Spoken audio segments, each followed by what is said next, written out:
जय माता दी भक्तों। आज हम देवी कवच का पाठ श्रवण करेंगे। देवी कवच का पाठ श्रवण करने से माँ दुर्गा आपकी रक्षा करती हैं और आपको आरोग्य प्रदान करती हैं। इसलिए पूरे नवरात्र देवी कवच का पाठ पठन या श्रवण जरूर करना चाहिए। तो चलिए देवी कवच का पाठ श्रवण करते हैं। ओम चंडिका देवी को नमस्कार। मार्कंडेय जी ने कहा, पितामह, जो इस संसार में परम गोपनीय तथा मनुष्यों की सब प्रकार से रक्षा करने वाली है, जो अब तक आपने दूसरे किसी के सामने प्रकट नहीं की हो, ऐसा कोई साधन मुझे बताइए। ब्रह्मा जी बोले, ऐसा साधन तो एक देवी का कवच ही है, जो गोपनीय से भी परम गोपनीय, पवित्र तथा संपूर्ण प्राणियों का उपकार करने वाला है। महामुनि, उसे श्रवण करो। देवी के 9 मूर्तियां हैं, जिन्हें 9 दुर्गा कहते हैं। उनके पृथक पृथक नाम बतलाए जाते हैं। प्रथम नाम शैलपुत्री, दूसरी मूर्ति का नाम ब्रह्मचारिणी है, तीसरी स्वरूप चंद्र घंटा के नाम से प्रसिद्ध है, चौथी मूर्ति को कुष्मांडा कहते हैं, पांचवी दुर्गा का नाम स्कंद माता है, देवी के छठे रूप को कात्यायनी कहते हैं, सातवां काल रात्रि और आठवां स्वरूप महागौरी के नाम से प्रसिद्ध है, नवी दुर्गा का नाम सिद्धिदात्री है। ये सब नाम सर्वज्ञ महात्मा वेद भगवान के द्वारा प्रतिपादित हुए हैं।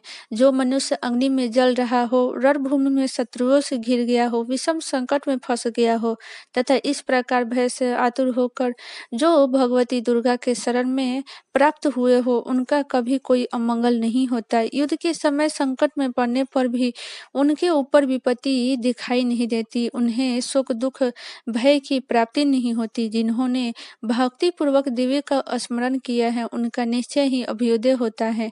देवेश्वरी, जो तुम्हारा चिंतन करते हैं, उनकी तुम निस्संदेह रक्षा करती हो। चामुंडा देवी पेड़ पर आरूढ़ है, वराही भैंसे पर सवारी करती है, इंद्री का वाहन ऐरावत हाथी है, वैष्णवी देवी गरुड़ पर आसन जमाती हैं, महेश्वरी वृषभ पर आरूढ़ होती हैं, कौमारी का वाहन मयूर है। भगवान विष्णु के प्रियतमा लक्ष्मी देवी कमल के आसन पर विराजमान है और हाथों में कमल धारण किए हुए हैं।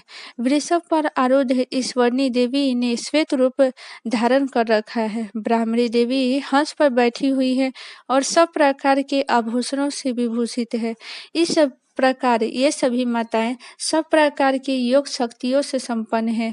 इनके सिवा और भी बहुत सी देवियां हैं, जो अनेक प्रकार के आभूषणों की शोभा से युक्त नाना प्रकार के रत्नों से शोभित है। ये संपूर्ण देवियां क्रोध में भरी हुई हैं और भक्तों की रक्षा के लिए रथ पर बैठी दिखाई देती हैं। ये शंख चक्र गदा शक्ति हल मुसल खेटक तोमर परशु पाश कुंत और त्रिशूल एवं उत्तम सागधनुष आदि अस्त्र शस्त्र अपने हाथों में धारण करती हैं। दैत्यों का शरीर का नाश करना, भक्तों को अभय दान देना और देवताओं का कल्याण करना, यही उनके शस्त्र धारण करने का उद्देश्य है। कवच आरंभ करने से पहले इस प्रकार प्रार्थना करनी चाहिए। महान रौद्र रूप, अत्यंत घोर पराक्रम, महान बल और महान उत्सव वाली देवी, तुम महान भय की नाश करने वाली हो, तुम्हें नमस्कार है। तुम्हारी ओर देखना भी कठिन है। शत्रुओं की भय बढ़ाने वाली जगदम्बिके, मेरी रक्षा करो। पूर्व दिशा में इंद्री, मेरी रक्षा करो। अग्निकोर में अग्नि शक्ति, दक्षिण दिशा में वाराही तथा नैऋत्य कोर में खड्गधारिणी, मेरी रक्षा करो। पश्चिम दिशा में वारुणी और वायु कोर में मृग पर सवार करने वाली देवी, मेरी रक्षा करो। उत्तर दिशा में कौमारी और ईशान कोर में शूलधारिणी देवी रक्षा करे। ब्राह्मणी, तुम ऊपर की ओर से मेरी रक्षा करो और वैष्णवी देवी नीचे की ओर से मेरी रक्षा करो। इसी प्रकार 100 को अपना वाहन बनाने वाली चामुंडा देवी 10 दिशाओं में मेरी रक्षा करे। जया आगे से, विजया पीछे की ओर से मेरी रक्षा करे। वाम भाग में अजिता और दक्षिण भाग में अपराजिता मेरी रक्षा करे। उद्योतनी शिखा की रक्षा करे। उमा मेरे मस्तक पर विराजमान होकर रक्षा करे। ललाट में मालाधारी रक्षा करे और यशस्विनी देवी मेरे भव्य का संरक्षण करे। भव्य के मध्य भाग में त्रिनेत्रा और नथनों की यम घंटा देवी रक्षा करे। दोनों नेत्रों के मध्य भाग में शंखिनी और कानों में द्वारवासिनी रक्षा करे। कपिला देवी कपोलों की तथा भगवती शंकरी कानों के मूल भाग की रक्षा करे।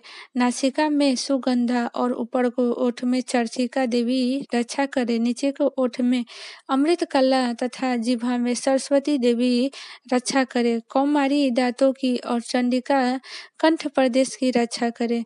चित्रघंटा गले की घंटी और महामाया तालू में रहकर रक्षा करे।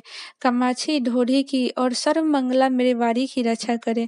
भद्रकाली ग्रीवा में और धनुर्धरी पृष्ठवंश में रहकर रक्षा करे। कंठ के बाहरी भाग में नील ग्रीवा और कंठ के नली में नल कुबरी रक्षा करे। दोनों कंधों में खड्गिनी और दोनों भुजाओं में वज्रधानी रक्षा करे। दोनों हाथों में दंडिनी और अंगुलियों में अंबिका देवी रक्षा करे। शूलेश्वरी नखों की रक्षा करे। कुलेश्वरी पेट में रहकर रक्षा करे। महादेवी दोनों स्तनों की और शोक विनाशिनी देवी मन की रक्षा करे। ललिता देवी हृदय में और शूलधारणी उदर में रहकर रक्षा करे। नाभि में कामिनी और गुहा भाग में गुहेश्वरी रक्षा करे। पुतना और कामिका लिंग की और महिषवानी गुद्दा की रक्षा करे। भगवती कटी भाग में और विंध्यवासिनी घुटनों की रक्षा करे। संपूर्ण कामनाओं को देने वाली महाबला देवी दोनों पिंडलियों की रक्षा करे। नारसिंही दोनों घुटियों की और तेजसी देवी चरणों के पृष्ठ भाग की रक्षा करे। श्री देवी पैरों के अंगुलियों में और तलवासिनी देवी पैरों के तलुओं में रहकर रक्षा करे। अपने दाढ़ों के कारण भयंकर दिखाई देने वाली दष्ट्रा कराली देवी नखों की और ऊर्ध्वकेशनी देवी केशों की रक्षा करे। रोमावलियों के छिद्रों में कौबेरी और त्वचा की बागेश्वरी देवी रक्षा करे। पार्वती देवी रक्त मज्जा वसा मांस हड्डी और मेद की रक्षा करे। आंतों की कालरात्रि और पीठ की मुकुटेश्वरी रक्षा करे। मूलाधार आदि कमल केशों में प्रज्ञावती देवी और कफ में चूड़ामती देवी स्थित होकर रक्षा करे। नख के तेज की ज्वालामुखी रक्षा करे। जिसका किसी भी अस्त्र से भेदन न हो वह अभेदा देवी शरीर के समस्त संधियों में रहकर रक्षा करे। ब्राह्मणी आप मेरे वीर्य की रक्षा करे। छत्रेश्वरी छाया की तथा धर्मधारिणी देवी मेरे अहंकार मन बुद्धि की रक्षा करे। हाथ में ब्रज धारण करने वाली ब्रजहस्ता देवी मेरे प्राण अपान व्यान उदान और सम्मान वायु की रक्षा करे। कल्याण से शोभित होने वाली भगवती कल्याण शोभना मेरे प्राण की रक्षा करे।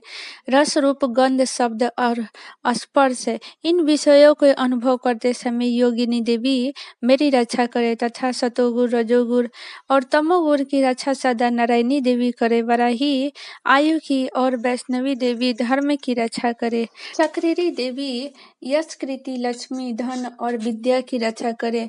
इंद्राणी आप मेरे गोत्र की रक्षा करे। चंडिके तो मेरे पशुओं की रक्षा करो। महालक्ष्मी पुत्रों की रक्षा करे और भैरवी पति की रक्षा करे। मेरे पथ की शुभता तथा मार्ग में क्षेमकारी रक्षा करे। राजा के दरबार में महालक्ष्मी रक्षा करे तथा सब ओर से व्याप्त रहने वाली विद्या देवी संपूर्ण भयों से मेरी रक्षा करे। देवी जो स्थान कवच में नहीं कहा गया अतवे रक्षा से रहित है वह सब तुम्हारे द्वारा सुरक्षित हो, क्योंकि तुम विजयशालिनी और पाप नाशिनी हो। यदि अपने शरीर का भला चाहे तो मनुष्य बिना कवच के एक पग भी न जाए। कवच के पाठ करके ही यात्रा करे। कवच के द्वारा सब ओर से सुरक्षित मनुष्य जहाँ जहाँ जाता है वहाँ वहाँ उसे धन लाभ होता है तथा संपूर्ण कामनाओं की सिद्ध करने वाली विजय की प्राप्ति होती है।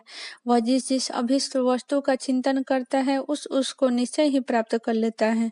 वह पुरुष इस पृथ्वी पर तुलना रहित महान ऐश्वर्य के भागी होता है। कवच से सुरक्षित मनुष्य निर्भय हो जाता है। युद्ध में उसकी पराजय नहीं होती तथा वह तीनों लोकों में पूजनीय होता है। देवी का यह कवच देवताओं के लिए भी दुर्लभ है। जो प्रतिदिन नियम पूर्वक तीनों संध्याओं के समय श्रद्धा के साथ इसका पाठ करता है उसे देवी की कला प्राप्त होती है तथा वह तीनों लोकों में कहीं भी पराजित नहीं होता। इतना ही नहीं वह अपमृत्यु से रहित 100 से भी अधिक वर्षों तक जीवित रहता है। मकड़ी चेचक और कोढ़ आदि उसकी संपूर्ण व्याधि व्याधियां नष्ट हो जाती है। कनेर, भांग, अफीम, धतूर आदि का अस्थावर विष, सांप और बिच्छू आदि के काटने से चढ़ा हुआ जख्म, विष तथा अहिफेम और तेल के संयोग से बनने वाले कृत्रिम विष, इस प्रकार के ये सभी विष दूर हो जाते हैं, उनका कोई असर नहीं होता। इस पृथ्वी पर मारण, मोहन आदि जितने भी अभिचारिक प्रयोग होते हैं तथा इस प्रकार जितने भी मंत्र यंत्र होते हैं, वे इस कवच को हृदय में धारण कर लेने पर उस मनुष्य को देखते ही नष्ट हो जाते हैं। ये ही नहीं, पृथ्वी पर विचरने वाले ग्राम देवता, आकाशचारी देव विशेष, जल के संबंध में प्रकट होने वाले गौर, उपदेश मात्र से सिद्ध होने वाले निम्न कोटि के देवता, अपने जन्म के साथ प्रकट होने वाले देवता, कुल देवता, माला, डाकिनी, शाकिनी, अंतरिक्ष में विचरने वाले अत्यंत बलवती भयानक डकनिया, ग्रह, भूत, पिशाच, यक्ष, गंधर्व, राक्षस, ब्रह्मा राक्षस, बेताल और कुष्मांड और भैरव आदि अनिष्ट कारक देवता भी हृदय में कवच धारण किए रहने पर उस मनुष्य को देखते ही भाग जाते हैं। कवचधारी पुरुष क्यों राजा के सम्मान वृद्धि होता है। यह कवच मनुष्य के तेज की वृद्धि करने वाला है और उत्तम है। कवच के पाठ करने वाला पुरुष अपनी कृति से विभूषित भूतल पर अपने सुयश के साथ साथ वृद्धि को प्राप्त होता है। जो पहले कवच का पाठ करके उसके बाद सप्तशती चंडी का पाठ करता है, उसकी जब तक वन पर्वत और काननों सहित पृथ्वी तीखी रहती है, तब तक यहाँ पुत्र पौत्र आदि संतान परंपरागत बने रहते हैं। फिर देह का अंत होने पर वह पुरुष भगवती महामाया के प्रसाद से उस नित्य परम पद को प्राप्त करते हैं, जो देवताओं के लिए भी दुर्लभ है। वह सुंदर दिव्य रूप धारण करते हैं और कल्याण में शिव के साथ आनंद के भागी होते हैं। पूर्व जगत जननी जगदम्बा माँ आदिशक्ति भवानी की जय।